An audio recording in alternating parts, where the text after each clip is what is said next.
So moving forward in this session, we are going to discuss about the comparison operators, and we're going to begin with the most easiest of them all, and that is the equal to operator. Now the equal to operator simply checks that whether the entity on the left equals that on the right or not.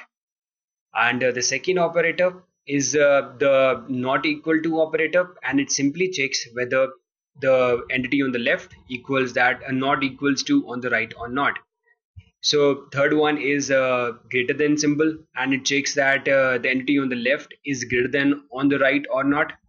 The fourth one is the less than one, and it checks that whether the entity on the left is less than the entity on the right.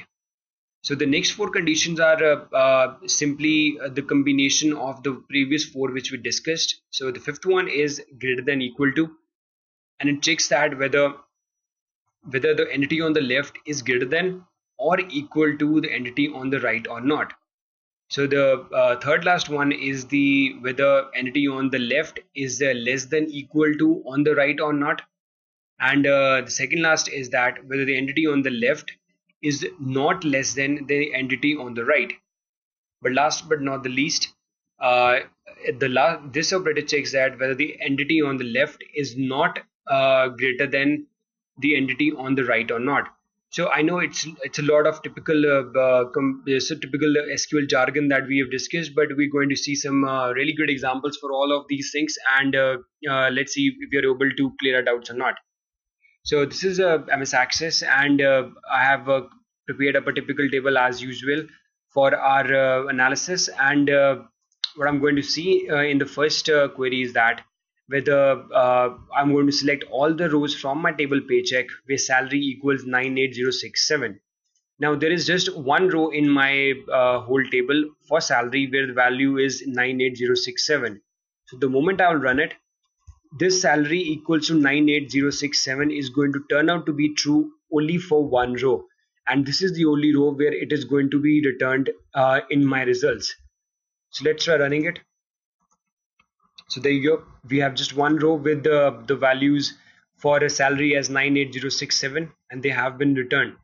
So now let's try to suddenly change the query and use a not equal to over here.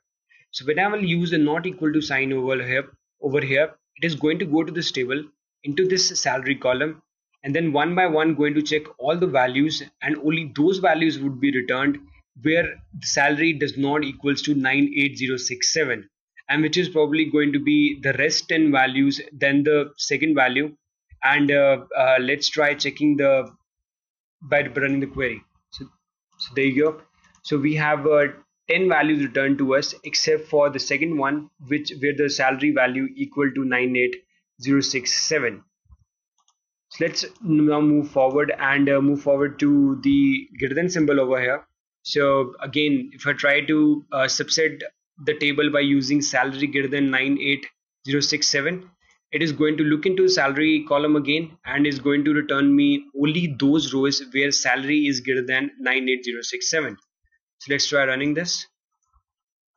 So there you go. So there are only two rows with salary satisfying the condition which we applied over here.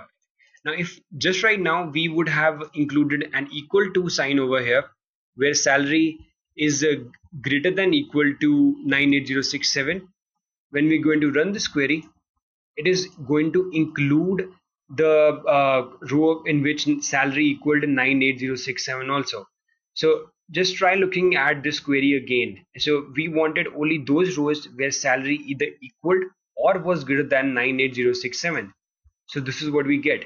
So we get two rows which are greater than the number and one which is equal to that number. Now the same kind of logic hold for the less than operator also, and it could be easily checked by running it. So all these are all the rows where salary is less than $98,067. And if I were to use now equal to operator over here again, where salary is less than equal to 98067, it is simply going to include the second row also.